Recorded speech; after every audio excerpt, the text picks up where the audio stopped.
अस्सलाम वालेकुम, मैं हूं आपका सऊद उस्मानी। आज मेरा कॉलम सरकारी अवार्ड्स के हवाले से है और उस पर मुझे कुछ बात करनी है।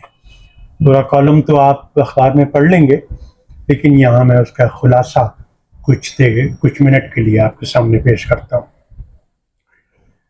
किसी हुकूमत की कारकर्दगी और मेरिट पर लोगों को उनका हक देने की अगर सलाहियत जांचनी हो तो किसी वजारत की, किसी महकमे की, किसी इदारे की लंबी चौड़ी रिपोर्ट्स पढ़ने की ज़रूरत नहीं है।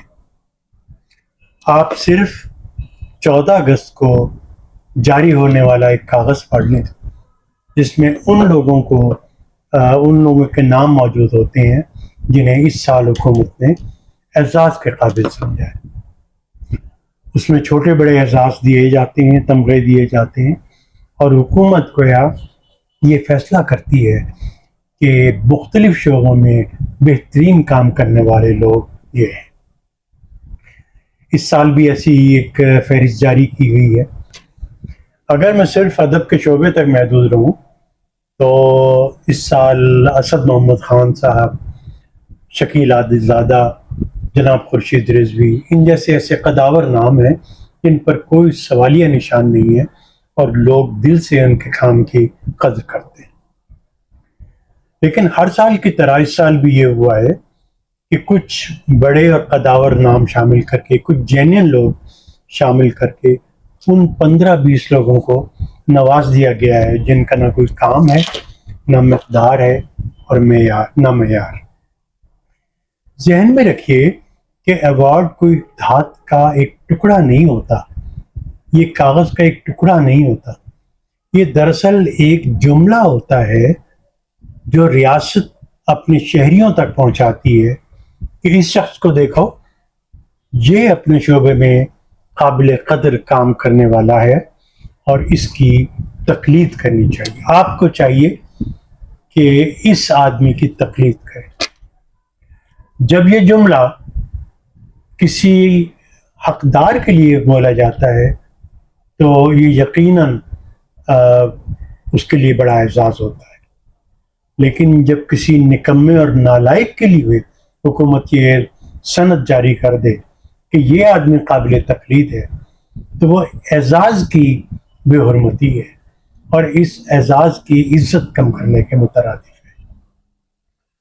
मैं समझता हूँ कि हर साल ये काम होता है और इस साल भी ये काम हुआ है, लेकिन इस साल इसमें मज़ीद इजाफा ये हुआ है कि सरकारी अफसरों की तादाद बहुत ज़्यादा है जिन्हें एजाज़ात से नवाजा गया है।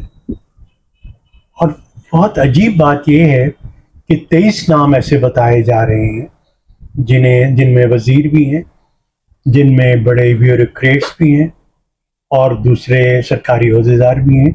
सब लोग वो हैं जिन्हें इनाम का हकदार करार दिया गया है। मुझे हफीज़ होशियारपुरी याद आते हैं, बहुत आला शायर और रेडियो पाकिस्तान के डायरेक्टर जनरल, लेकिन उन्होंने ये अखलाकी रिवायत कायम की थी कि जब तक वो रेडियो पाकिस्तान के डायरेक्टर जनरल हैं उस वक्त तक कोई गुलकार और कोई गुलकारा उनकी गज़ल नहीं गा सकती थी। ये वो मेरिट है, ये वो अक़दार हैं कि जिनका हमें पासदार होना चाहिए। लेकिन अब एक अजीब जहनी रवैया हमारा पैदा हो चुका है कि फ़लाँ आदमी इसलिए काबिल इज़्ज़त है कि वो वज़ीर है, फ़लाँ आदमी बड़ा सरकारी अफसर है इसलिए बहुत अहम है, फ़लाँ आदमी चूँकि बहुत मशहूर है इसलिए वो एजाज़ के काबिल है। रियासत का ये काम नहीं है। रियासत का काम ये है कि वो लोगों को ये बताए और उस आदमी को ये बताए, उस अफसर को या उस वज़ीर को या उस मुशीर को ये बताए कि तुम और तुम्हारा ओहदा अहम नहीं है, तुम्हारी खिदमत और तुम्हारा काम अहम है। बदकिस्मती से रियासत हर साल ये बताने में नाकाम रहती है और मैं हर बार इस बात पर एहतजाज करता हूँ कि जब आप किसी हकदार को उसका हक न दें तो ये भी एक अलमिया है یہ بھی ایک ٹریجڈی ہے، ایسا نہیں ہونا چاہیے. لیکن جب حقدار کا حق کسی نالائق کو تھما دیا جائے تو یہ زیادہ بڑا المیہ ہے، یہ زیادہ بڑی ٹریجڈی ہے. مجھے افسوس ہوتا ہے کہ نہ ریاست اپنا یہ فرض سمجھتی ہے، نہ ادارے اپنا یہ فرض سمجھتے ہیں، اور نہ خود وہ لوگ جنہیں کام کے بجائے نام کی وجہ سے اعزاز دیے گئے ہیں، وہ ان میں کوئی اخلاقی شرم اور اخلاقی غیرت باقی ہوتی ہے. تو اس بار بھی میں اپنا احتجاج ایک کالم کی شکل میں ریکارڈ کرا رہا ہوں.